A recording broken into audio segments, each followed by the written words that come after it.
안녕하세요. 본과학과 교수입니다. 최근 들어 주말과 연휴가 이어지다 보니 많은 분들이 여행을 떠나는 것 같습니다. 가족 단위로 떠나는 분들도 많지만 오랜만에 친구들끼리 함께 여행을 가는 경우도 적지 않겠죠. 오늘은 그런 연휴 중 한 번 친구들과 떠난 여행에서 겪은 섬뜩한 이야기를 전해드리려고 합니다. 직접 경험한 분께서 보내주신 사연인데요. 함께 들어보시죠. 안녕하세요, 교수님. 이번에 친구들과 함께 여행을 다녀오면서 도저히 잊을 수 없는 경험을 하게 되어 이렇게 사연을 보내봅니다. 저는 대학생 때 늘 붙어 다니던 친구들이 있었습니다. 하지만 다들 취업을 하고 심지어 결혼까지 한 친구가 생기면서 자연스럽게 예전처럼 자주 모이기가 힘들어졌죠. 대학 시절에는 매일같이 PC방에서 밤을 새우고 술 한잔 기울이며 웃고 떠들곤 했는데 이제는 각자의 생활이 바빠지면서 모이는 일이 점점 줄어들었습니다. 직장 때문에 멀리 이사 간 친구도 있고 결혼 후 새로운 가정을 꾸린 친구도 있다 보니 물리적인 거리마저 멀어졌죠.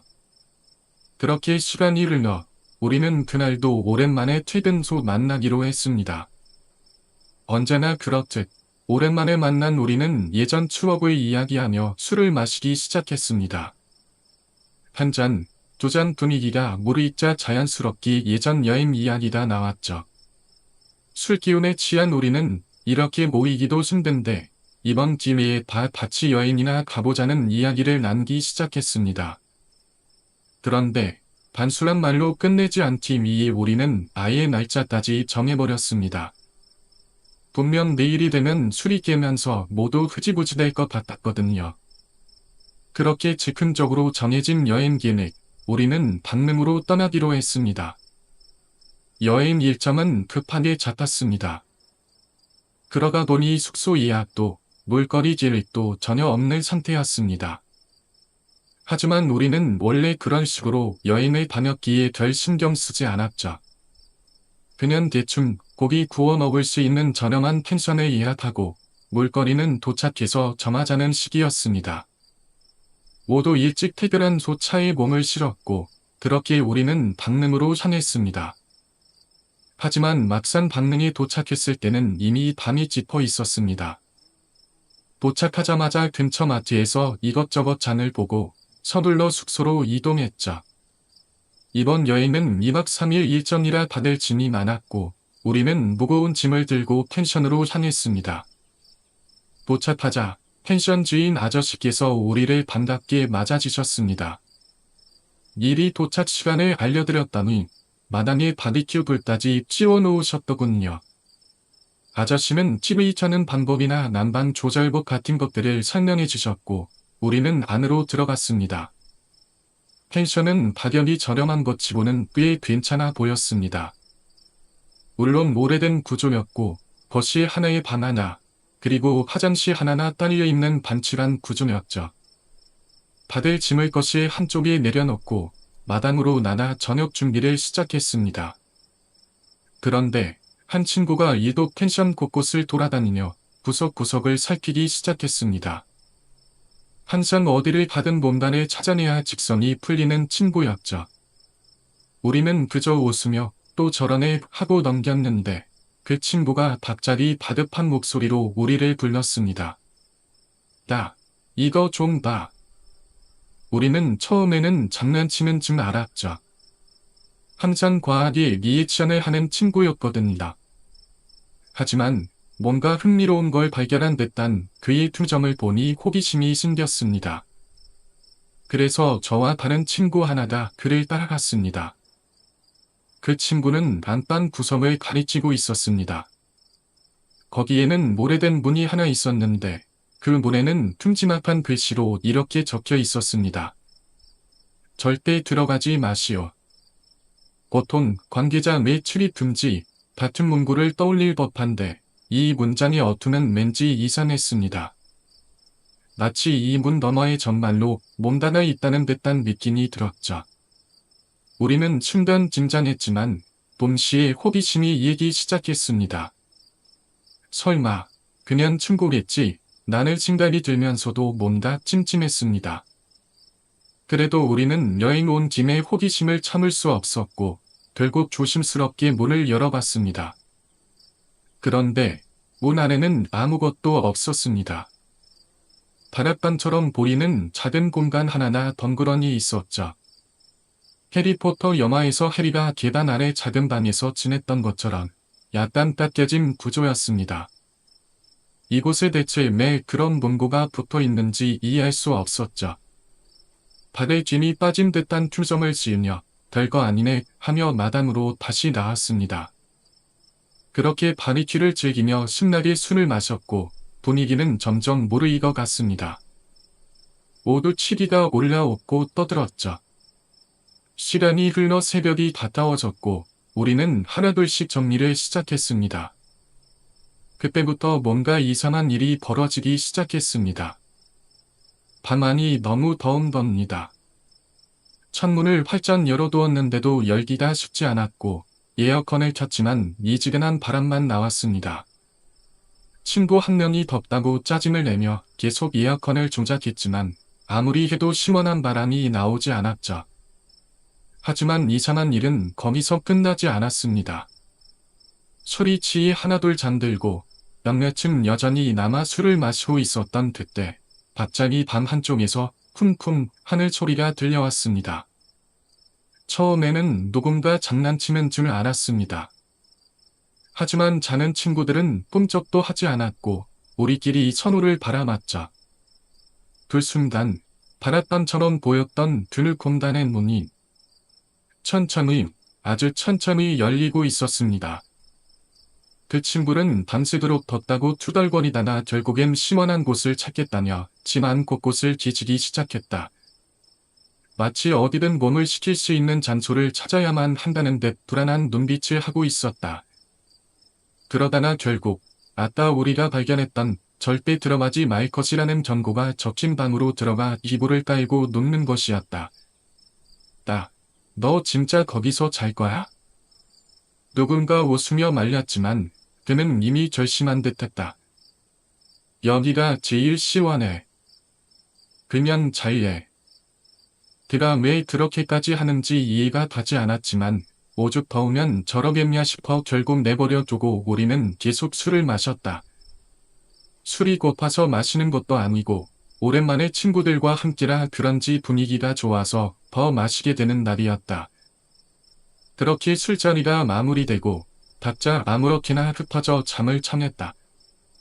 다음 날 우리는 여느 때처럼 대충 일어나 라면이나 먹으며 뒹굴 생각이었지만 모처럼 여행까지 왔으니 근처 휘장복진에 가기로 했다. 모두 차에 올라타고 오늘 무엇을 할지 한참 얘기하고 있던 중 어제 그 방에서 잤던 친구가 뜬금없이 우리 대화를 끊으며 말했다. 나 간밤에 귀신 봤어. 처음엔 바늘 킷이 무섭다. 술도 덜 깨서 정신도 없는데 갑자기 귀신 얘기라니. 하지만 그는 진지했다. 진짜야. 악몽을 꾼 건지 간이에 눌린 건지는 모르겠는데 분명 뭔가 있었어. 우리는 그를 놀려댔다. 너만 여자친구 없어서 귀신이랑 사귀는 거 안다? 그렇게라도 여자 한 번 만나보는 게 낫겠다. 하지만 그나 점점 진지한 얼굴로 이야기를 이어나가자 우리는 점점 장난기가 사라졌다. 처음에는 그냥 시원해서 좋았어.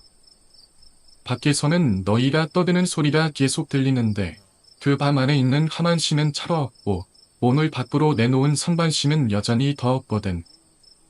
그래서 시원함에 취해서 잠들려 했는데 이상한 목소리가 들리는 거야. 무슨 목소리? 여자 목소리. 뭐뭐름을 뭐라고 말하는데 정확히 무슨 뜻인지는 모르겠어. 근데 분명히 계속 뭔가를 묻는 말투였어. 왜? 뭐뭐 했어? 같은 느낌? 그 순간 모두의 얼굴에서 장난기가 조금씩 사라졌다. 하지만 그게 끝이 아니었다. 그러다 몸을 일으키려고 했는데 몸이 안 움직이는 거야. 완전히 가리에 눌린 거지. 눈만 반숨이 굴릴 수 있었는데 위아래를 둘러보다가 다리 쪽에서 뭔가 보였어. 뭔가? 그는 한숨을 쉬었다. 그 반 구석에 사람 형체 같은 게 앉아 있었어. 사람? 그래. 처음엔 분명히 우리 반에 아무도 없었잖아. 근데 거기 아주 작은 공간에 누군가 웅크리고 앉아 있었어. 나랑은 가까운 거리였는데도 얼굴은 보이지 않았어. 그리고 점점 더 여자 목소리가 커지더니 그때부터 밖에서 너희 목소리가 완전히 안 들렸어. 그냥 그 밤 안에 그 여자 목소리만 남았다고. 친구들은 여전히 그를 놀렸지만 그때까지만 해도 나는 그의 말이 거짓말처럼 믿겨지지 않았다. 애초에 그는 평소에 장난을 잘 치는 성격도 아니었고 저렇게까지 진지한 얼굴을 하는 것도 드문 일이었다. 그러던 중 그는 갑자기 나를 향해 도발하듯 말했다. 그럼 내려오를 그 방에서 자다. 나는 순간 당황했지만 친구들은 오히려 더 분위기를 부추겼다. 오, 그거 괜찮네. 한 년 더 경험해봐야 진짜인지 아닌지 알지 않겠냐? 어차피 나는 평생 귀신 같은 걸 본 적도 없었고 그런 이야기는 그냥 재미로만 듣는 탄이었다. 게다가 만약 오를 그 방에서 자지 않으면 친구들은 평생 나를 놀릴 게 뻔했다. 그래서 나는 자신 있게 말했다. 좋아. 오를 거기서 잘게. 밤이 되었다. 우리는 어제와 마찬가지로 마당에서 술을 마시며 떠들었다. 다들 내일 아침이면 내가 어떻게 반응할지 기대하며 분위기를 띄우고 있었고 나도 처음에는 별 생각 없이 웃으며 따라갔다. 하지만 시간이 지나고 7이라 오를수록 점점 긴장이 됐다. 결국 나는 이불과 기대를 챙겨방으로 향했다. 친구들은 기대에 찬 얼굴로 나를 배웅했다. 진짜 자야 한다. 실력이 도망 나오면 인정 안 해준다. 알았어, 알았어. 문을 열자 친구가 말했던 것처럼 방 안은 확실히 차가웠다. 옆방과는 온도가 너무나도 달랐다. 마치 얼음바람 위에 놓은 것처럼 냉기가 올라왔다. 바랏밤이라 그런 걸까? 하지만 들창이는 이해할 수 없을 정도로 컸다. 나는 이불을 깔고 누웠다. 그리고 잠이 들었다. 그런데 언제부터인가 나는 꿈을 꾸고 있었다. 그 꿈 속에서 나는 내 모습을 보고 있었다. 분명히 나는 그 밤 안에 누워 있는데 꿈 속에 나는 제3자의 시점에서 나를 바라보고 있었다. 그리고 시점이 또 한 번 바뀌었다. 이번에는 내가 밤 안에 누워있는 시점이었다. 그런데 여자 목소리가 들려왔다. 나는 꿈속에서도 똑똑히 들을 수 있었다. 왜 내 방에 들어왔어? 그 목소리는 계속 반복되었다. 왜 내 방에 들어왔어? 나는 꿈속에서 누군가를 찾으려 했지만 방 안에는 아무도 없었다. 그러나 목소리는 계속 들려왔다. 그리고 나는 깨달았다. 친구가 어제 듣지 못했던 말, 그는 알아듣지 못했던 단어가 분명했다. 그 여자는 분명히 묻고 있었다. 왜 내 방에 들어왔어? 그 순간 나는 숨이 멎는 듯한 공포를 느꼈다. 눈을 뜰까? 아니면 계속 이대로 있어야 할까? 나는 아침이 밝아왔다. 눈을 떴을 때 나는 순간 방 안을 둘러보았다. 어젯밤의 꿈이 너무 생생해서 지금도 그 소름 돋는 목소리가 귓가에 맴도는 듯했다. 왜 내 방에 들어왔어? 순간 온몸에 소름이 돋았다. 이불을 걷어차고 벌떡 일어나 거실로 뛰어나갔다. 아침 햇살이 거실을 비추고 있었고 친구들은 아직 자고 있었다. 하지만 나는 도저히 이대로 있을 수가 없었다. 나 일어나 봐. 여기 진짜 귀신 있는 거 맞아. 나는 거실에서 자고 있는 친구들을 흔들어 깨우기 시작했다. 아직도 술이 덜 깬 친구들은 기몽사몽한 얼굴로 나를 쳐다보았고, 어제 그 방에서 잤던 친구는 한심하다는 듯 나를 보며 시큰둥하게 말했다. 내가 뭐랬나? 진짜라고 했잖아.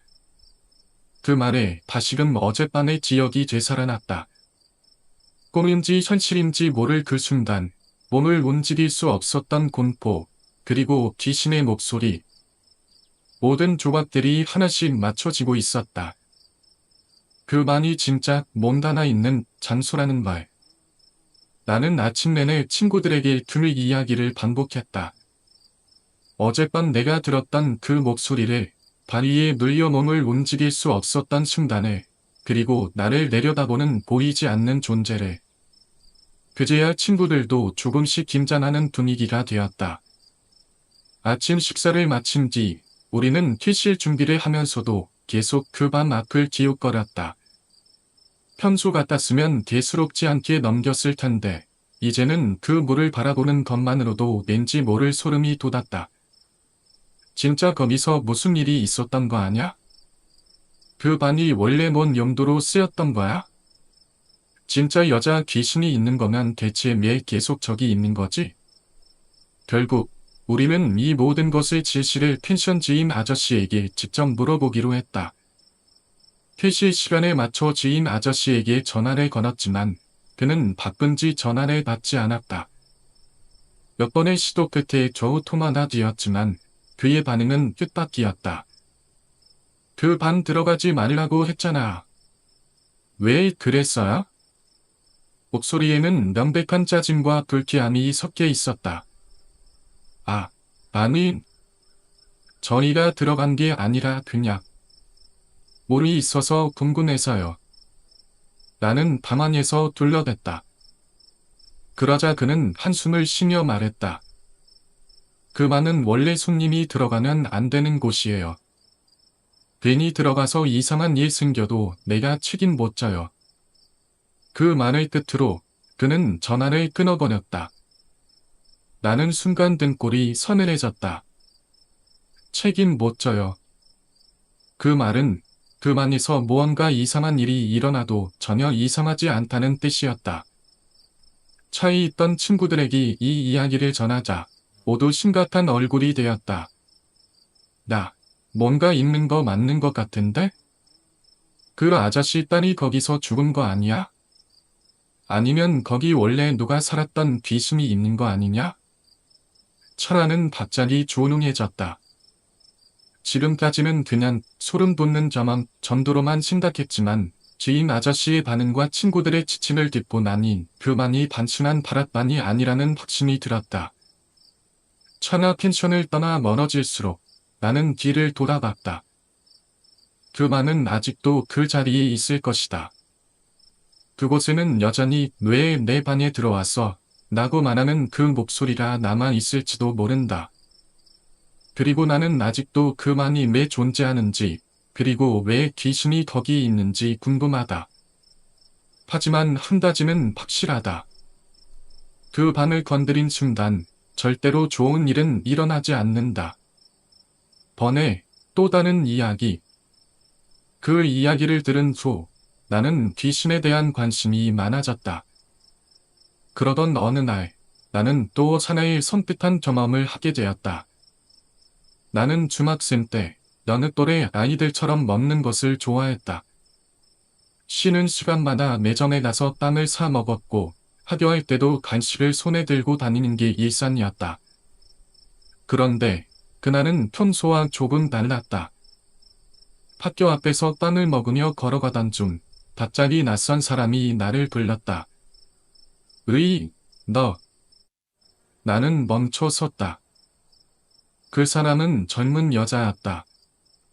보통 사람 같아 보였지만 표정이 어딘가 이상했다. 잠깐 이야기 좀 하다. 나는 살짝 망설였지만 어차피 길거리에서 사람이 많은 곳이었기에 별 생각 없이 다가갔다. 그런데 그 여자가 갑자기 입을 열었다. 나다. 좋아하는 친구가 있네. 나는 순간 멍해졌다. 뭐? 그 여자는 씩 웃으며 말했다. 땡땡이라 어디라 그렇게 좋아? 나는 등골이 오싹해졌다. 내가 짝사랑하던 친구의 이름을 그 여자는 정확히 알고 있었다. 나는 그 사실을 누구에게도 말한 적이 없었다. 친구들에게조차. 그런데 처음 보는 이 여자나 어떻게 알고 있는 걸까? 순간 내 머릿속에 떠오른 단어는 단 하나였다. 오다빵. 이 사람. 못 다닌다? 아니면 내 주위를 맴돌며 나를 관찰해 왔던 걸까? 갑자기 여자가 틈점을 받고다니 진지한 목소리로 말했다. 너희 엄마는 뭐가 고맙다고 그렇게 절을 다니는 거니? 조선심이 노한 줄도 모르고. 나는 숨이 멎을 것 같다다. 우리 집은 신을 모셔야 하는 집인데 너희 조상들이 그걸 계속 거부해 왔어. 그래서 순들이 화를 내고 있어. 순간 그 말이 너무 흔한 미신 같다 그냥 무시하려고 했다. 그런데 그녀는 곧장 내 가족들의 이름을 하나하나 읽기 시작했다. 그 순간 나는 도망쳐야겠다고 생각했다. 너희 집 주소 땡땡 아파트. 너 15살. 키 159cm. 몸무게 57kg. 엄마 이름, 아빠 이름, 땡땡땡. 나는 순간 숨이 멎을 것 같다다. 그 여자는 씩 웃으며 나를 쳐다보았다. 봤지? 내가 모시는 분이 다 말씀해 주신 거야.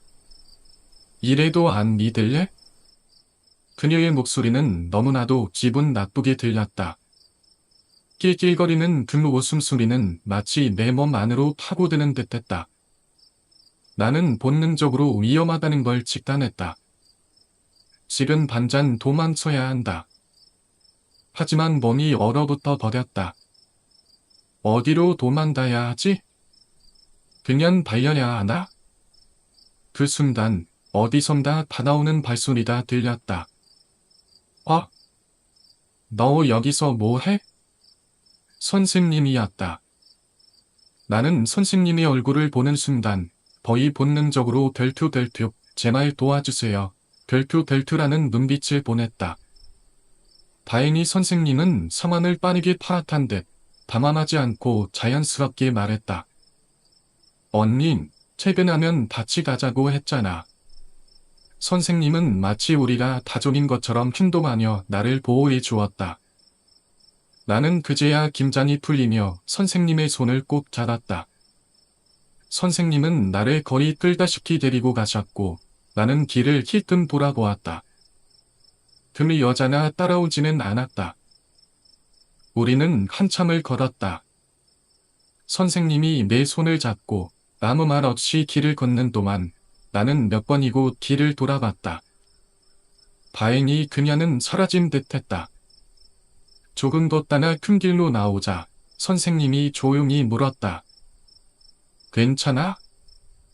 그제야 긴장이 풀린 나는 말탄 눈물을 쏟아버렸다. 선생님은 나를 다독이며 말했다. 일단 집까지 데려다 줄게.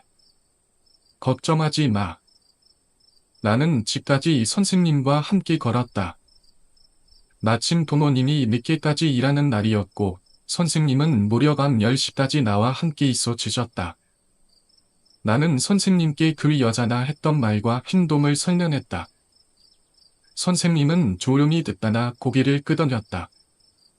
아무래도 돌을 아십니까 밭을 사입이 신도일 가능성이 크겠네. 그런 사람들 요즘 많아. 그 말을 들으니 조금은 안심이 되었지만 한편으로는 여전히 불안했다. 다음 날 나는 혹시라도 그 여자를 다시 마주칠까봐 학교 정문이 아닌 소문으로 들어갔다. 그런데 학교 건물로 올라가려는데 운동장이 유난히 소란스러웠다. 너 오늘 그거 봤냐? 아침에 학교 앞에 있던 여자 말이야? 나는 순간 꼼찔했다. 친구들이 떠드는 소리를 들으며 자세히 들어보니 아침에 하얀 원피스를 입은 여자가 학교 정문 앞에 서 있었다는 것이었다. 선생님들이 그녀에게 누굴 찾으세요? 라고 묻자 갑자기 그 여자가 들투들투 꺼져. 들투들투라고 소리치며 난동을 부렸다고 했다. 그 말을 듣자마자 나는 피닉 상태에 빠졌다. 나 찾으러 온 거야. 나는 급하게 어제 나를 도와줬던 선생님을 찾아다 이 사실을 알렸다. 선생님은 이미 다른 선생님들을 통해 이야기를 들은 듯했다. 오늘도 내가 데려다 줄 테니까 너무 걱정하지 마. 그리고 혹시 돌아나면 부모님께 연락해서 같이 가라고 해. 나는 곧바로 엄마에게 전화를 걸었다. 엄마. 어제 그 여자가 또 왔어. 나 찾으러 온 거 같다. 엄마는 순간 말이 없더니 단호한 목소리로 말했다. 거기 가만히 있어. 내가 데리러 갈게. 그날 저녁. 엄마 나 학교로 왔다. 그런데 엄마의 표정이 너무 안 좋았다. 나는 차에 타자마자 물었다. 엄마, 네, 그래? 엄마는 깊은 한숨을 내쉬며 말했다. 그 여자, 진짜 이상한 사람이야. 뭐? 네. 학교 앞에서 널 기다리고 있었던 것 같다. 근데 내가 차를 세우니까 갑자기 미친 사람처럼 차로 달려들었어. 뭐? 다행히 경찰이 신고해서 그 여자를 제지했는데 갑자기 소리를 지르면서 도망쳤다. 그리고 그 이후로는 판단을 모른다. 나는 말문이 막혔다. 엄마는 단호한 목소리로 말했다. 앞으로 등하교는 우리가 직접 데려다 줄 거야. 그 후, 그 사건 이후 학교는 더욱 철저한 보안 조치를 취했다. 퇴직한 경찰관이 학교 보안을 담당하게 되었고 학생들을 상대로 그 여자에 대한 조사가 진행되었다. 하지만 그 여자는 끝내 잡히지 않았다. 나는 졸업할 때까지도 등하교를 혼자 할 수 없었다. 엄마와 아빠가 번갈아 다녀 나를 학교에 데려다 주었고 나는 매일같이 뒤를 돌아보며 누군가 따라오는 것은 아닌지 확인했다.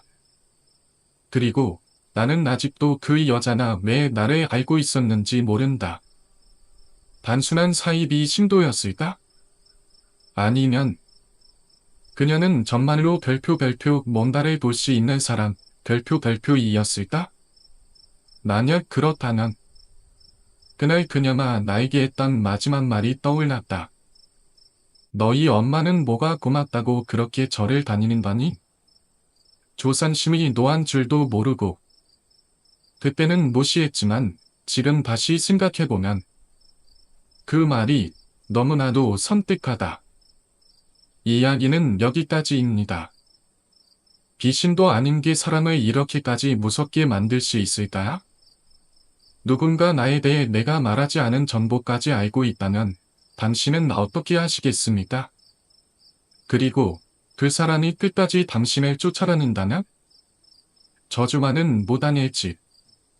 이곳은 외지인들에게는 전혀 알려지지 않은 장소지만 우리 지역에서는 저주받은 무당 춤가로 유명한 곳이다.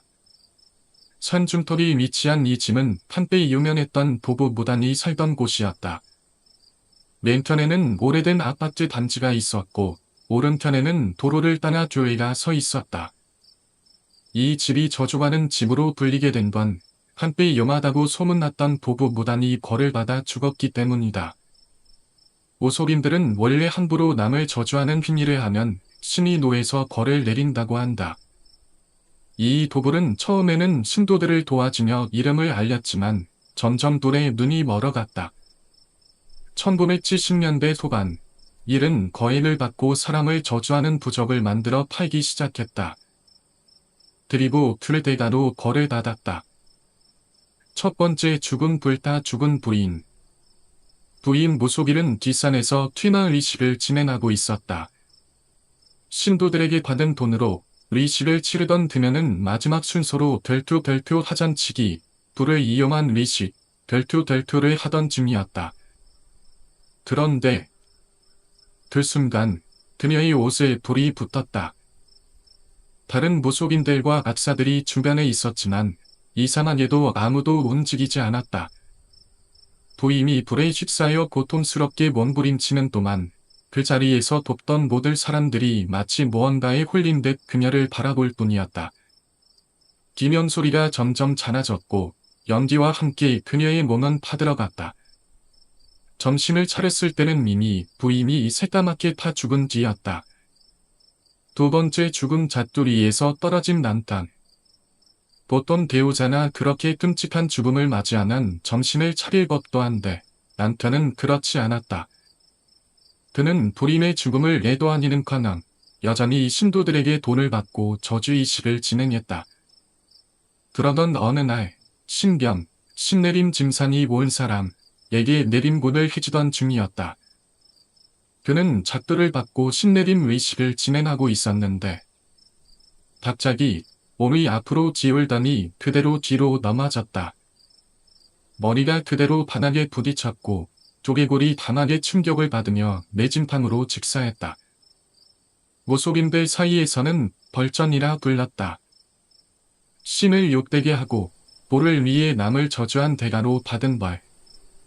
이후 그 집은 한동안 비어 있었다. 그러나 몇 년 후 새로운 사람들이 이사 오기 시작했다. 두 번째 기르탄도 살인사건. 1990년대 초 판부부가 조명의 아이를 데리고 이 집으로 이사 왔다. 평범한 30대 부부였고 가족 모두 밝고 친절한 사람들이었다. 그런데 어느 날 단도가 들었다.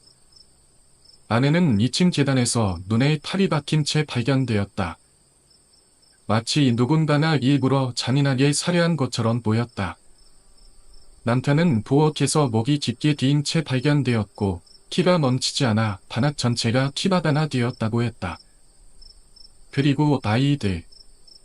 그들은 2층 방에서 이리 양말이 물린 채 질식사한 상태로 발견되었다. 마을 사람들은 충격에 빠졌지만 부동산 가격이 떨어질 것을 걱정해 사건을 시시했다. 그리고 시간이 흘러 그 짐을 허물고 아파트를 지으려는 계획이 발표되었다. 세 번째 기륵 짓지 못한 아파트.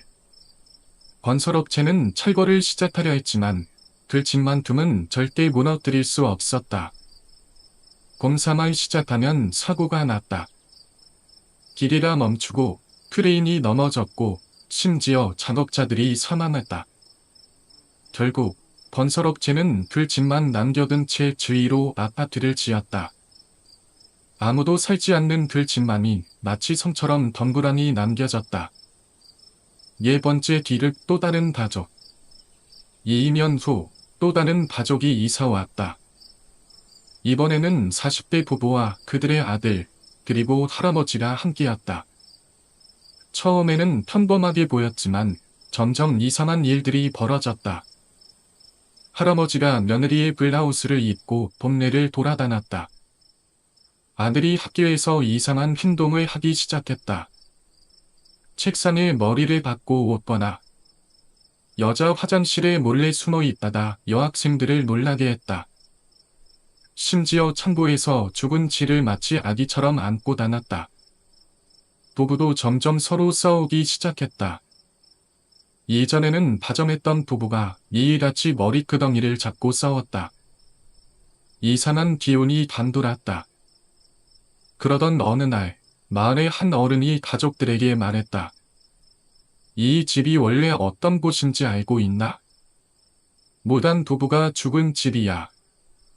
하지만 부부는 파종교 신자였기 때문에 아예 무시했다. 마지막 기륵 일가족 살인사건. 그리고 2주 후 추석이 되던 날 남편이 가족을 모두 살해했다. 아내를 죽였다. 아들을 죽였다. 할아버지를 죽였다. 그리고 그는 기산으로 올라가 목을 매달아 자살했다. 그런데 그가 죽은 장소는 20년 전 불타 죽은 부인 무속인이 의식을 진행했던 바로 그 자리였다. 마을 사람들은 확신했다.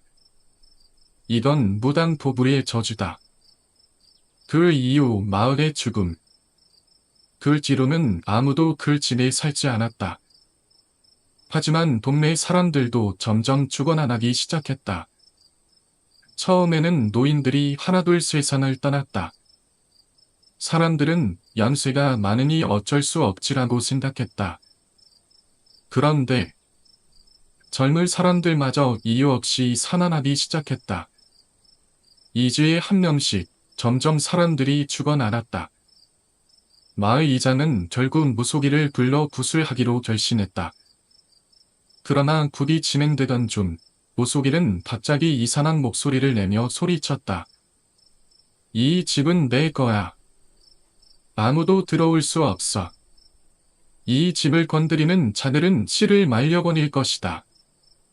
그리고 피를 토하며 쓰러졌다. 정신을 차린 무속인은 두려운 얼굴로 말했다. 이 집에는 절대로 손대지 마시오. 그 말을 남기고 그는 그대로 도망쳤다.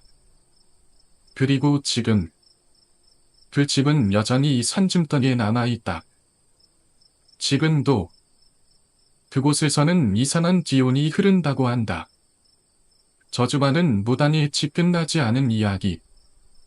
무속인이 구슬한 이후 마을에서는 더 이상 줄초상이 나지 않았다. 하지만 그 집은 여전히 그 자리에 남아 있었다. 시간이 흘러 거의 30년이 되어가는 지금도 그곳은 여전히 흉가처럼 버려져 있다. 분청에서 몇 번이나 영유업체를 고용해 철거를 시도했지만 그때마다 공사 관계자들에게 이상한 일들이 일어났다. 방단 공무원이 갑자기 단을 당하거나 철거를 맡은 기사들이 사고로 죽거나 기계가 고장 나거나 결국 아무도 손을 대지 못하고 그대로 남겨졌다. 이제는 사람들이 그곳을 철거하려고조차 하지 않는다.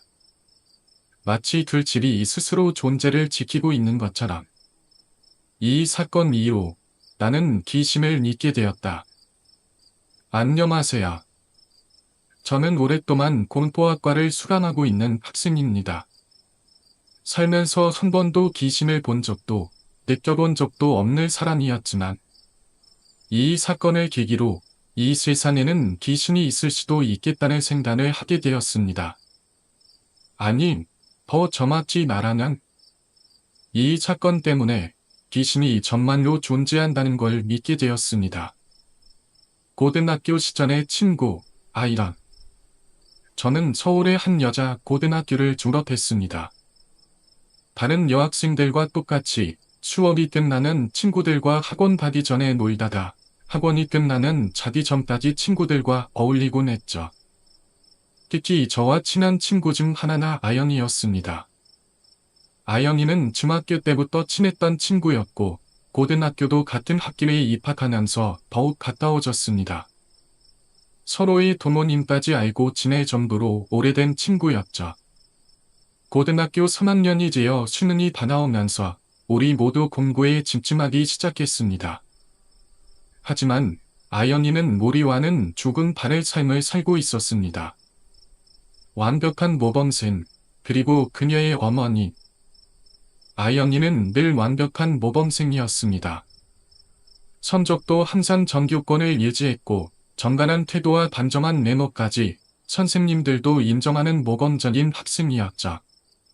다만 그녀가 그런 생활을 하게 된 이유는 천성이 아니라 환경 때문이었습니다. 아영이의 어머니. 그녀의 어머니는 극심한 학구열을 가지고 있었습니다. 그것도 단순한 공부를 강요하는 부모님 정도가 아니라 정상적인 범위를 벗어날 정도로 집착하는 수준이었죠. 교복을 줄이는 것은 절대 금지. 30분 단위로 문자를 보내 어디에서 뭘 하고 있는지 보고해야 함. 매일 알림장, 같은 일지를 써야 했고 일에 검열받아야 함. 학교 수업, 학원 숙제, 심지어 필기 노트까지 직접 검사. 오던 노트까지 꼼꼼히 확인하며 틀린 이유를 분석해야 한. 옆에서 지켜보던 친구들도 점점 익숙해지긴 했지만 솔직히 말하면 그녀의 삶이 너무 안타까웠다. 고등학생이라면 한참 예뻐지고 싶고 친구들과 놀고 싶을 나이인데 그녀는 마치 세상에 갇힌 새처럼 살고 있었다. 엄마나 한이 많아서 그래. 한 번은 아영이에게 물어봤다. 넌 이런 생활이 너무 힘들지 않아? 그러자 아영이는 항상 바툼만을 하며 웃어넘겼다. 엄마나 한이 많아서 그래. 그녀의 어머니는 중학교 졸업 이후 바로 일을 시작해야 했다고 했다.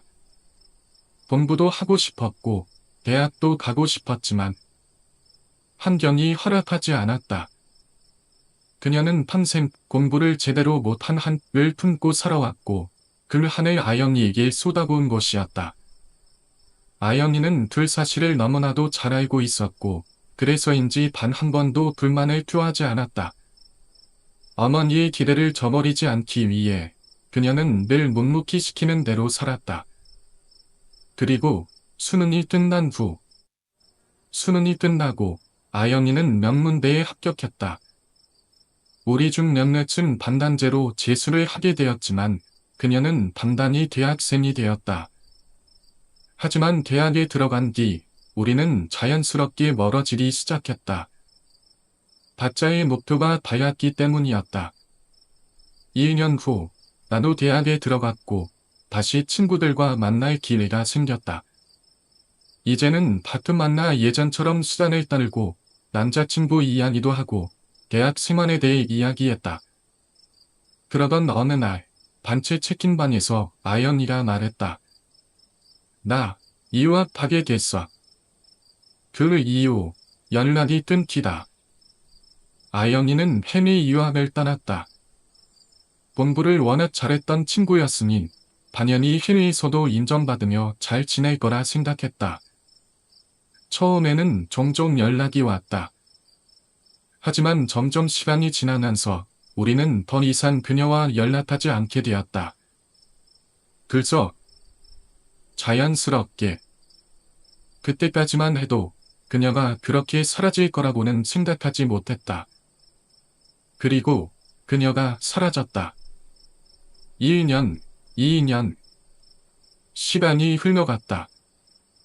하지만 아영이는 다시 한국으로 돌아오지 않았다. 그녀는 SNS도 하지 않았고 유학 간수로는 완전히 연락이 끊겼다. 마치 이 세상에서 사라진 것처럼. 우리는 처음에는 그냥 공부가 바쁜다고다 하고 넘겼다. 하지만 어느 순간부터 친구들 사이에서 이상한 이야기가 나오기 시작했다. 혹시 아영이한테 무슨 일 생긴 거 아냐? 누군가나 조심스럽게 말했다. 그 말이 나오고 나서야 우리 모두가 그제야 깨달았다. 너무 오랜 시간 동안 그녀의 소식을 듣지 못했다는 사실을. 그리고 그녀의 어머니조차 그녀에 대한 언급을 전혀 하지 않는다는 사실을. 뭔가 이상하지 않아? 우리는 바짝 불안한 얼굴로 선우를 바라보았다. 아영이는 정말 잘 지내고 있는 걸까? 아니면 그녀에게 무슨 일이 생긴 걸까? 그날 밤 처음으로 강의에 물렸다. 오랜 시간이 흘렀다. 고등학교 시절의 친구들은 각자의 길을 가기 시작했고 유학을 떠났던 아영이도 점점 연락이 뜸해졌다. 한때는 단체 채팅방에서 이야기를 나누곤 했지만 시간이 지나면서 점점 각자의 삶에 닿아졌다. 누군가는 취업 준비에 열을 올렸고 누군가는 결혼을 하기도 했다. 나는 취업을 하고 회사 근처의 작은 방에서 자취를 시작했다. 작은 원룸이었지만 나름대로 만족하며 살고 있었다. 회사 집 회사 집. 매일 반복되는 일상이었다. 그날도 마찬가지였다. 회식을 마치고 집으로 돌아와 옷을 갈아입고 이불을 깔자마자 침대에 쓰러졌다. 너무 피곤해서인지 눈을 감는 순간 바로 잠에 빠졌다. 몸이 움직이지 않았다. 그리고 눈을 떴다. 그런데 이상했다. 몸이 전혀 움직이지 않았다. 반이 눌린? 살면서 단 한 번도 경험해 본 적이 없는 일이었다. 귀신 같은 건 믿지 않는 편이었기에 처음엔 단순한 피로 때문인다 싶었다. 하지만 진짜였다. 몸이 마치 돌처럼 굳어 있었다. 반신이 움직일 수 있는 것은 눈알 뿐. 나는 옆으로 돌아놓은 상태였고 눈앞에는 천방문이 보였다. 이러다 곧 풀리겠지. 그렇게 생각하며 억지로 마음을 가라앉히고 있었다. 그때였다. 펀. 현관문이 두드려졌다. 나는 등줄기가 서늘해졌다. 이 시간에 누가? 모르몸이 많이 된 채 나는 들소리를 가만히 들었다. 쾅. 계속해서 문을 두드리는 소리가 이어졌다. 입을 열어 벨투벨투 누구세요? 벨투벨투라고 물어보고 싶었지만 목소리가 나오지 않았다. 그 순간 이상한 점을 깨달았다. 뭔가 이상하다. 소리가 나는 위치다. 문짝이 아니라 문은 아래쪽이었다.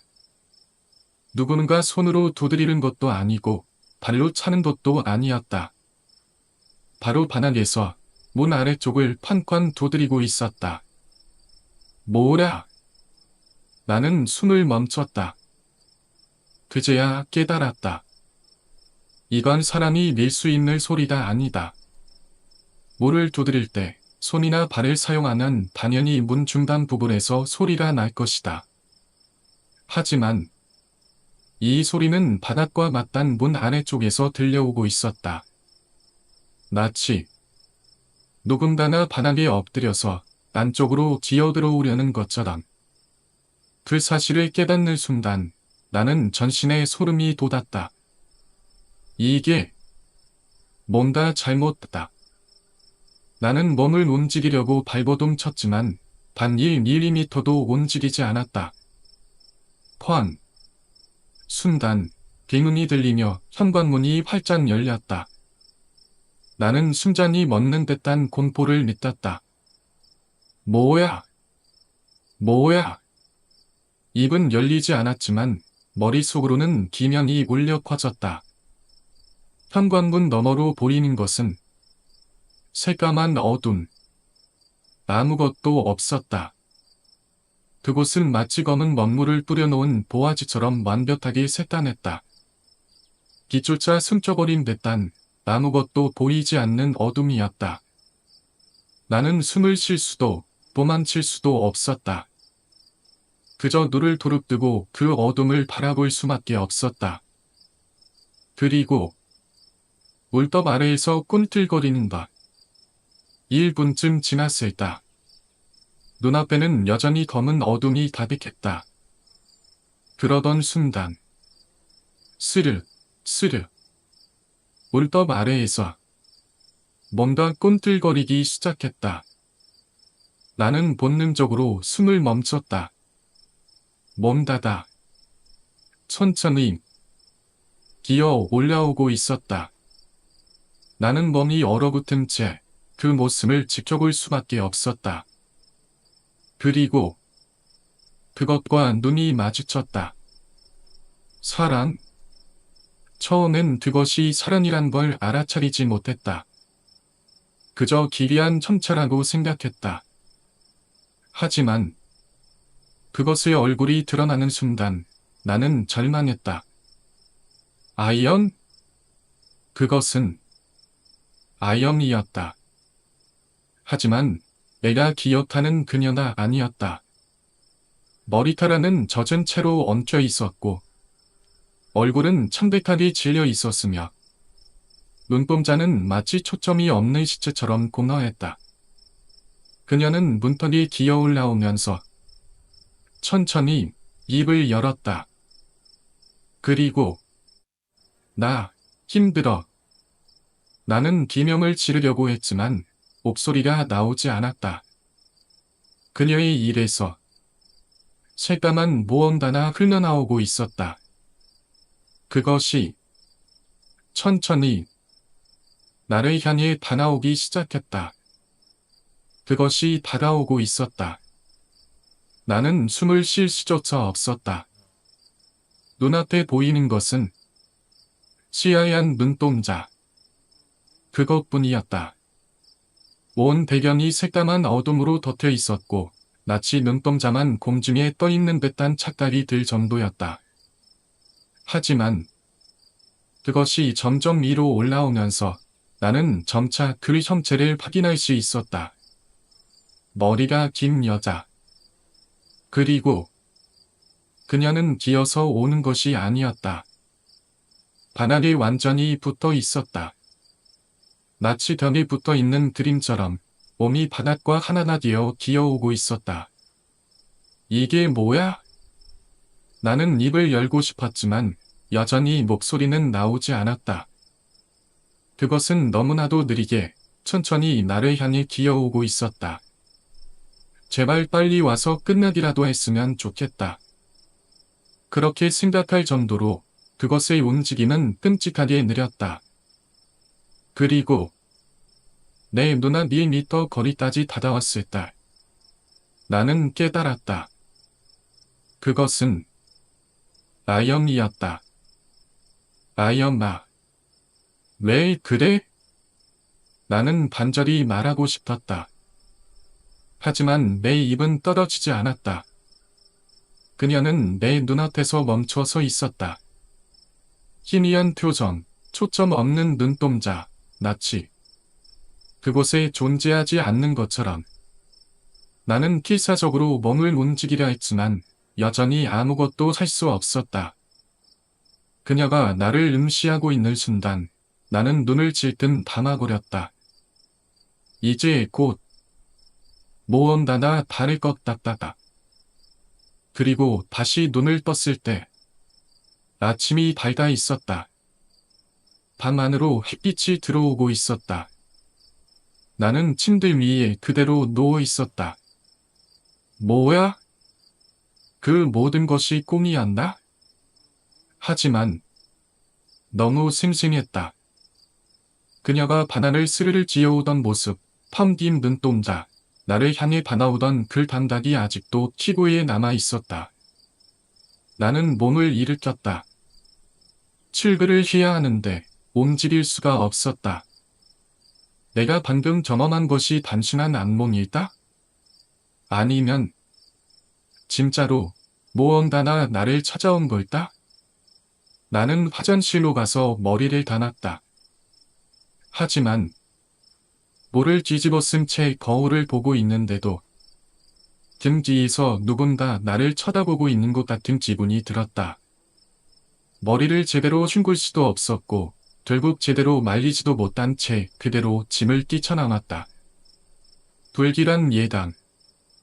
출근길 버스 안에서도 내 머릿속은 온통 어젯밤의 기억으로 가득 차 있었다.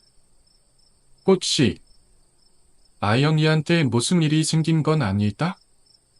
나는 점심시간이 되자마자 친구들에게 연락을 돌렸다. 혹시 아영이한테 소식 들은 거 있어? 그런데 아무도 그녀의 소식을 모르고 있었다. 그녀가 이왕을 간 후로 친구들은 점점 연락이 끊겼고 부모님께서도 아영이에 대한 이야기를 거의 하지 않는다고 했다. 나는 어젯밤의 경험을 친구들에게 털어놓았다. 그 순간 친구들도 뭔가 이상하다고 느꼈는지 아영이 부모님께 직접 연락해 보겠다고 했다. 그리고 충격적인 소식. 저녁 무렵 친구에게서 전화가 왔다. 우리 오늘 저녁에 다 같이 만나야 해. 친구의 목소리는 떨리고 있었다. 나는 뭔가 심상치 않음을 느꼈다. 그날 밤 우리는 넷이 급하게 모였다. 그리고 우리가 듣게 된 이야기는 믿을 수 없는 것이었다.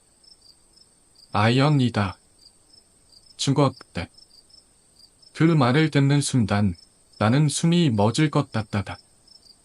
친구는 이미 한참을 울었는지 눈이 퉁퉁 부어 있었다. 일주일 전에 아연이라 집에서 투신했대. 나는 들 자리에 얼어붙었다. 뭐? 그녀는 천천히 하지만 끊어질 듯한 목소리로 설명을 이어갔다. 대안에 봤어도 아영이 엄마는 여전히 심하게 간섭했대. 수대를 쌓아야 한다. 교과 성적을 유지해야 한다.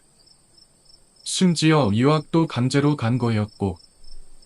근데 성공적으로 유학을 마치고 돌아왔는데 아영이가 어머니가 원하는 길이 아닌 다른 진로를 가고 싶다고 했대. 그랬더니 부모님과 엄청 싸웠대. 특히 어머니는 돈도 못 벌고 사회에서 알아주지도 않는 직업을 매 태탄하면서 난리를 쳤대. 그때 아버지는 그래도 딸 뜻을 존중하자고 하셨는데 그러다가 부부싸움까지 커졌다. 그리고 그날 밤 아영이가 부모님 보는 앞에서 베란다 창문을 열고 그냥 뛰어내렸대. 그녀는 마지막에 나를 찾았던 걸까? 나는 친구의 이야기를 듣고 한동안 아무 말도 할 수 없었다. 일주일 전 그녀가 세상을 떠난 날 나는 그녀를 봤다. 바닥에 붙은 채 기어오던 모습, 희미한 눈동자, 그리고 나 힘들어. 그 말, 나는 소름이 끼쳤다. 그게 그녀가 마지막으로 나를 찾아온 거였을까? 내가 본 것은 정말 아영이었을까? 아니면 그녀의 이 만들어낸 무언가였을까? 나는 더 이상 그 질문에 대한 답을 알 수 없었다. 그는 후, 그날 이후 나는 종종 꿈속에서 아영이를 본다. 여전히 긴 머리를 늘어뜨린 채 바닥에 붙어서 나를 쳐다보는 모습으로. 그녀가 진짜로 나를 찾아왔던 걸까? 아니면 내가 그녀를 기억하고 있기 때문에 그녀의 흔적이 내 안에 남아있는 걸까? 아직도 나는 그날 밤을 잊을 수 없다. 눈앞에서 나를 바라보던 하얀 눈동자를. 그녀는 눈 깜짝할 사이에 떨어졌다. 아영이는 부모님이 보는 앞에서 그냥 창문을 열고 뛰어내렸다. 그것은 반 몇 초도 걸리지 않았다. 며칠인지도 모를 정도로 빠르게. 그녀는 그 자리에서 즉사했다. 그리고 어머니는 그 충격으로 인해 정신이 나가 버렸다. 지금도 여전히 우리 아영이는 살아있어. 라고 말하며 그녀가 살아있다고 믿고 있다고 했다. 혹시나 어머니가 잘못된 선택을 할까봐 아버지가 그녀를 병원에 입원시키는 것까지 고려하고 있었다고 했다. 장례조차 치르지 못한 아영. 그녀의 죽음은 너무 갑작스럽고 비극적이었다. 장례조차 제대로 치르지 못한 탓에 친구들에게 연락조차 돌리지 못했고 결국 친구들의 부모님을 통해서야 우리는 이 사실을 알게 되었다. 친구들은 충격을 받았고 우리 모두는 한동안 아무 말도 하지 못한 채 눈물만 흘렸다. 나는 아연이라 겪었을 모든 순간을 떠올렸다. 아무 불만 없이 항상 밝게 웃으며 엄마나 한이 많아서 그래라고 말하던 모습. 그녀가 그렇게 억눌릴 삶을 살면서도 한 번도 자신의 불행을 이야기하지 않았던 모습. 그런데도 그녀는 결국 그렇게 떠나버렸다. 그날 밤 나는 깨달았다. 그럼에도 불구하고 내가 가장 두려웠던 것은 집에 돌아가는 것이었다. 나는 이제야 깨달았다. 그날 밤, 그녀가 내 바닥에 붙어서 기어오고 있었는지, 그녀는 떨어진 상태 그대로 나에게 기어오고 있었다. 그녀는 나에게 뭔가를 전하려 했던 걸까? 아니면 같이 가자고 했던 걸까? 본가로 도망치다. 나는 그날 집으로 돌아가지 않고 본가로 도망쳤다. 난날 며칠을 본가에서 지냈지만 부모님께는 아무 말도 하지 않았다. 하지만 그 며칠 동안 나는 끊임없이 같은 생각을 반복했다. 귀신은 정말 존재하는 걸까? 나는 반신한 꿈을 꾼 것이었을까? 아니면 진짜로 그녀가 마지막으로 나를 찾아왔던 걸까? 나는 그날 이후 매일 밤 그녀를 떠올렸다. 그녀는 잘 지내고 있을까? 최근에 나는 나연이의 납골당에 다녀왔다. 그곳에서 나는 아무 말도 하지 못한 채 그녀의 사진을 바라보기만 했다. 나는 받았다. 부디 그곳에서는 편히 쉬고 있기를. 이야기는 여기까지다. 이제는 시간이 지나서 많이 괜찮아졌지만 그 당시만 해도 나는 매일 귀신이 있다는 걸 믿을 수밖에 없었다. 그녀가 내게 찾아왔던 이유가 무엇이든 간에 그날 밤 나는 진짜 그녀를 본 것이었으니까. 그리고 또 다른 이야기. 2007년 6월 19일 119 구조대에 한 통의 전화가 걸려왔다. 제가 나주 드들강에서 낚시를 하고 있는데요. 그물에 뭔가 걸려서 봤더니 아무래도 강 바닥에 자동차가 있는 것 같습니다. 신고를 받은 구조대와 경찰은 즉시 출동했다. 그러나 첫 번째 수색에서는 아무것도 발견하지 못했다. 하지만 다음 날 다시 같은 신고가 들어왔다. 그날 못 찾으셨죠? 이번에는 정확한 위치를 알려드릴게요. 이번에는 제보자가 특정한 위치를 알려준 덕분에 경찰과 구조대는 수색 끝에 밤속에 가라앉은 자동차 한 대를 발견했다. 자동차 안에서 발견된 여성의 시신. 자동차를 인양해보니 운전석에는 한 여성의 시신이 있었다. 사망자는 26세 여성 김모 씨. 그녀는 시신으로 발견되기 8일 전, 즉 6월 11일에 실종 신고가 되어 있었다. 경찰은 즉시 그녀의 남편에게 전화를 걸어 그녀의 마지막 흔적을 물었다. 남편의 대답은 이랬다. 아내가 운전 연수를 하겠다면서 드들강으로 갔는데 그날 이후 집에 돌아오지 않았어요. 보검 결과 입사 판정. 보검 결과 김 씨의 사망 시간은 6월 6일 밤 11시경이었다. 그녀는 임신 5개월 차였다. 시신에는 폭행 흔적이 전혀 없었다. 사인은 입사. 즉, 누군가에게 공격을 당한 흔적도 없고 사고로 사망한 것도 아닌 그냥 물에 빠져서 익사한 것으로 보였다. 경찰은 단순 사고로 생각했다. 운전 미숙으로 강에 빠져 사망한 것으로 보입니다. 하지만 이 사건에는 이해할 수 없는 점들이 너무 많았다. 의문점 1 자동차의 상태. 만약 운전 미숙으로 방에 빠진 것이라면 차량에 충돌 흔적이 있어야 했다. 하지만 차 외관은 너무나도 깨끗했다. 게다가 차 문이 모두 열려 있었다. 전조등이 꺼져 있었다. 기어는 중립 상태였다. 누군가 일부러 차를 강에 밀어 넣은 것처럼. 그리고 운전자가 안전벨트를 매지 않은 상태였다. 이차한 사람이 과연 물속에서 스스로 벨트를 풀었을까? 의문점 이 남편의 수상한 행동. 남편 박 씨는 조직폭력배 출신이었다. 사건 발생 전에 사채를 써서 거일이 빚을 지고 있었다. 그리고 아내 명의로 생명보험을 들어놓았다. 그리고 아내가 산안한 소 2억 원의 보험금을 수령했다.